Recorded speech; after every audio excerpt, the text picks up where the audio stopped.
Now we'll look at 3 techniques for implementing that enhanced decision model.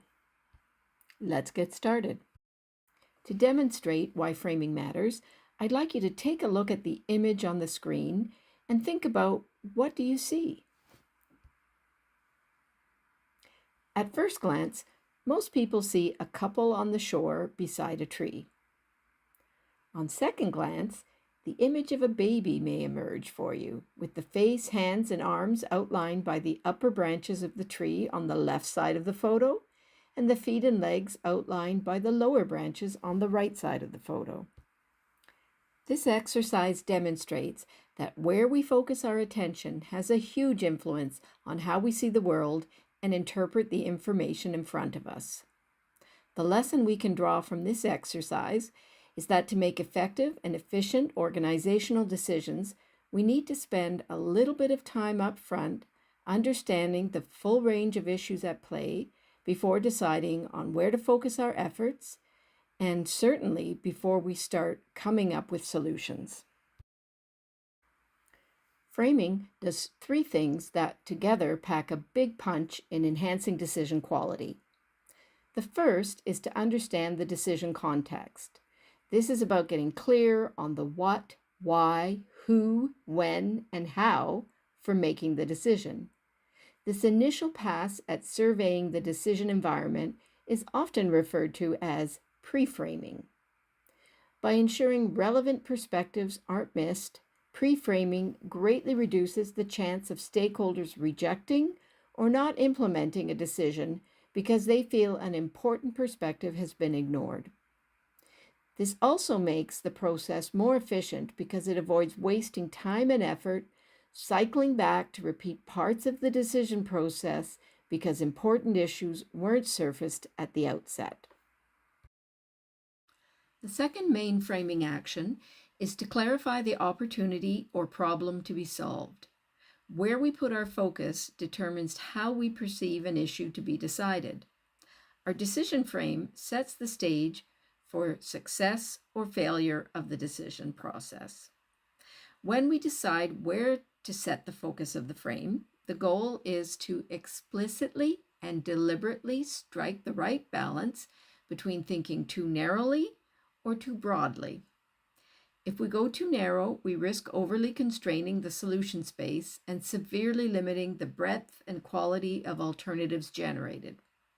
If we go too broad, we risk trying to boil the ocean and end up wasting time and effort on solutions and analyses that won't add significant value.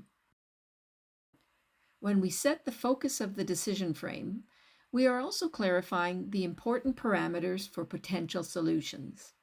This enables creativity for the third framing activity, generating alternatives that are both viable and attractive. Waiting to generate alternatives until after the frame is defined is key to maximizing the potential value of the alternatives, and it's essential to avoid the trap of sufficing. In summary, framing is a process of information gathering and discovery. It's used to understand the decision context and to deliberately define a solution space that maximizes the potential value to be delivered. Through deliberate discussions, key internal stakeholders align on the scope of the decision process, and this helps to avoid a host of common decision problems. We've shared a few of the most common ones on the screen. Perhaps you experience them in your organization. If so, or if this discussion about framing has you intrigued, we'd now like to share a few tools you can use to explore using framing on decisions you're involved with in your own organization. The first tool is a list of 10 simple questions that will help you take a quick inventory of the decision context issues. At first glance, these considerations seem obvious. However, they are rarely considered in a systematic way. As a result, essential elements of the decision context are either glossed over or omitted altogether. That's a lost opportunity to get alignment and clarity on the decision that needs to be made and where to focus your efforts in the process. Think back to the most recent organizational decisions you've been involved with. Were all of these key elements covered?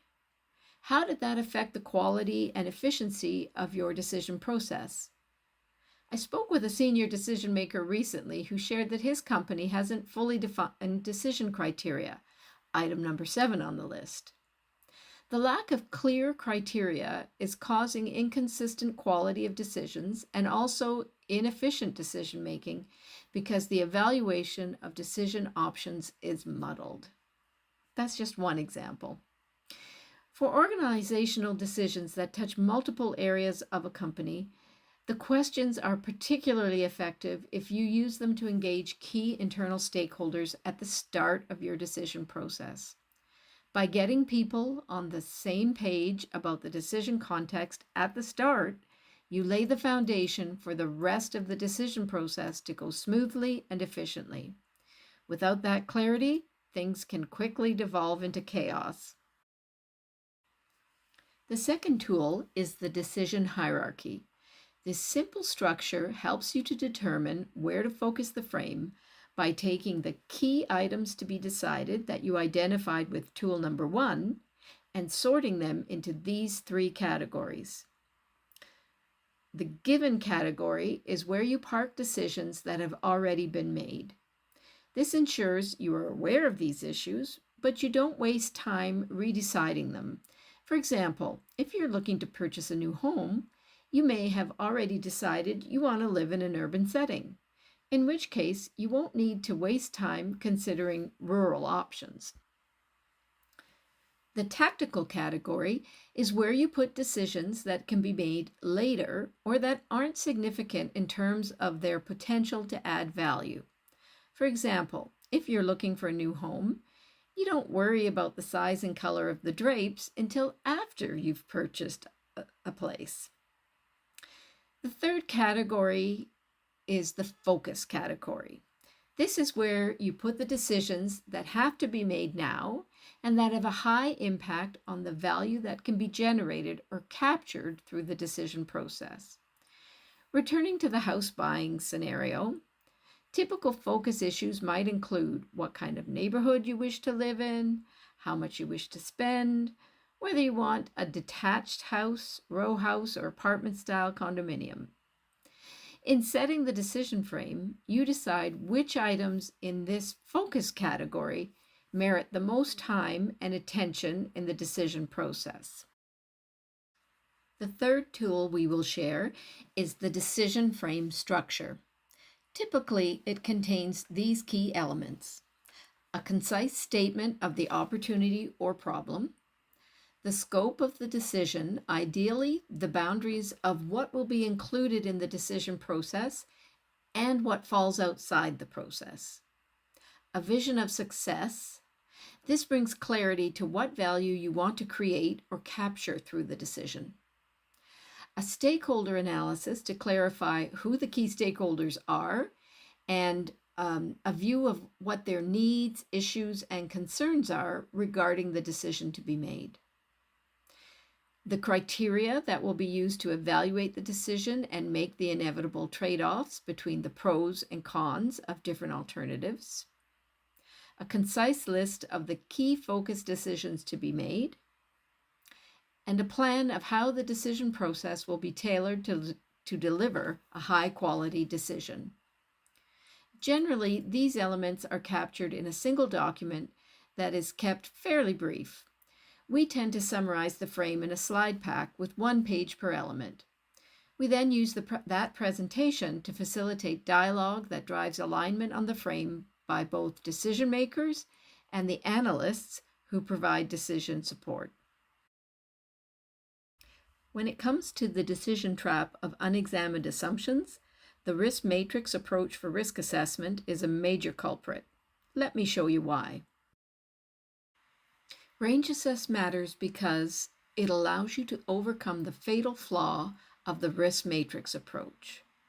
That is, it only uses a single point estimate to describe a risk. Using a single point may appear simple, but it completely fails to reflect the true uncertainty that's inherent in risk. We all know that there are many ways a risk might manifest, which means the only accurate way to describe the full uncertainty of the magnitude of a risk is to use a distribution or curve rather than a single point. For example, if we consider the 2-point estimates on this heat map, we would treat both risk A and risk B as equivalent because they are both plotted in the orange high-risk zone on the matrix. But are they really equivalent? On this slide, we've plotted the full distribution of risks A and B. The two curves are clearly not equivalent at all. The values under the curve for risk A are primarily in the green low-risk zone, whereas the values under the curve for risk B are primarily in the orange high-risk zone. The point we're making here is that by expressing risk as a range, it more truthfully captures the uncertainty about how the risk might manifest. Now let's look at practical tools for expressing risk as a range. The range assessment technique allows us to assign a probability distribution to a variable by expressing it as a range rather than by means of a single deterministic number. Range assessment allows us to cut through the complexity of generating probability distributions by using the convention that the range of a numeric variable can be described with only 3 numbers that represent these specific points on the distribution. The low point, that has a 9 in 10 chance of being exceeded by the real number. The midpoint, that has a 5 in 10 chance of being exceeded by the real number, and the high point, that has a 1 in 10 chance of being exceeded by the real number. In determining these 3 points, you want to go to a knowledgeable source to obtain these numbers. That source could be an individual subject matter expert on the risk you are estimating, or you may want to convene a panel of individuals with relevant knowledge. You trade off the amount of effort you are willing to put into the information gathering against the accuracy needed for the decision you are making. When it comes to the decision trap of unexamined assumptions regarding risks and uncertainties, there's another reason the risk matrix approach is a major culprit. This is because we ask people to gauge the likelihood of a risk based on their intuitive understanding of how the risk occurs. The trouble with intuitive mental models is that they are extremely prone to cognitive biases. This is particularly true when we don't examine the assumptions behind those mental models. Let's take a moment to define cognitive biases. They are thinking shortcuts that evolution has hardwired into the human brain to help us make quick decisions. These shortcuts actually work very well when we are dealing with stable situations that are highly predictable and that we know well because we have lots of experience with them. In these cases, the hardwired thinking shortcuts work like a handy rule of thumb. But these same thinking shortcuts break down when we try to apply them to situations where we lack predictability or experience, which is most of the time in situations that involve enterprise risks. The slide shows a dozen cognitive biases that frequently degrade risk estimates. This happens because cognitive biases cause us to ignore some facts and overemphasize others, which causes us to under or overestimate risks. And it can also cause us to misjudge our ability to handle those risks. Furthermore, because different people have different perspectives, they often consider a different set of facts when estimating risks. All of this can lead to wildly different risk estimates depending on the experience of the particular individuals involved in the assessment. The Italian flag technique brings a light structure to risk assessment that helps to eliminate the cognitive biases that skew our risk assessments when we rely on intuition alone. This structure first helps us to be more intentional about the evidence we consider in our assessment of risk likelihood.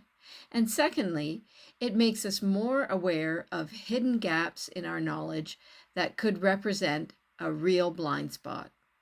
Now I'll share a few tools you can use to apply the technique in your work. The Italian flag technique can be applied by an individual, but it's especially great for tapping into the diverse knowledge of a group and then getting that group onto the same page. Tool number 1 is this 5-step process. You start by articulating an hypothesis, and that's something that can either be true or false. For example, the USA will declare war on Iran within the next 5 years. Or the 49ers will win the Super Bowl next year.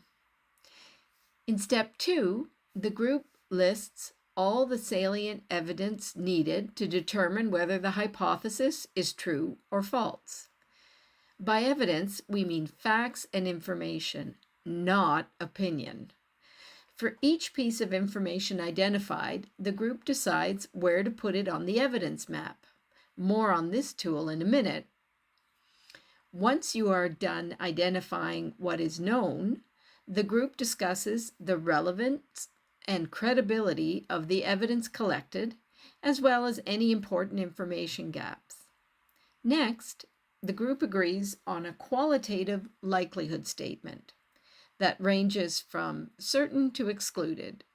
And I'll show you a scale for that when we cover tool number 3. And the final step in the process is to convert the qualitative likelihood statement to a quantitative probability. And tool number 3 also has a rubric to do this. Tool number 2 is the evidence map. The table on the right side of the slide shows the structure of the map. The bullets on the left side of the slide describe the classification scheme that uses the 3 colors of the Italian flag, hence the name of the technique. Evidence that supports the hypothesis goes in the green column. Evidence that argues against the hypothesis goes in the red column. And the white column is for evidence that seems relevant but is neutral in terms of support for the hypothesis. The white column is also where you list information that's not available now, but would make a big difference in determining the likelihood of the hypothesis being true or false. In other words, your important data gaps. By organizing the evidence this way, it supports a fulsome discussion of the weight of the evidence. And if there are too many data gaps identified in the white column, you may need to do additional data gathering or analysis before you're ready to assess the likelihood of the hypothesis. Tool number 3 is the rubric for assessing and quantifying likelihood of the hypothesis. This rubric gets used in 2 ways. First, in step 4 of the Italian flag process, the column for the likelihood statement is used by the group to select the qualitative likelihood statement that best describes the likelihood of the hypothesis being true. Choosing the likelihood statement can require a good deal of deliberation by the group. The second way the rubric is used is in step 5 of the process to determine the quantitative probability. This is just a straight lookup function once the group has agreed on the likelihood statement. The likelihood numbers in the probability column were developed based on cognitive science studies of how humans equate qualitative and quantitative descriptions of uncertainty and risk. We're at the end of this presentation, so let's review our key takeaways. The first is to remember that the traditional model for decision-making that organizations use sets decision traps that erode value. A more prudent approach is to modify this model by applying the learnings from over 50 years of research into quality decision-making. We then introduce 3 specific tools to improve organizational decisions. Framing is a powerful technique that truly helps decision makers understand the decision context and properly aligns internal stakeholders on the decision process. Range assessments quantify the likelihood and impact of risks in unambiguous terms, while the Italian flag techniques helps debias risk assessments by surfacing assumptions. Finally, AI can be used creatively for each of these techniques to improve the quality and speed of decisions.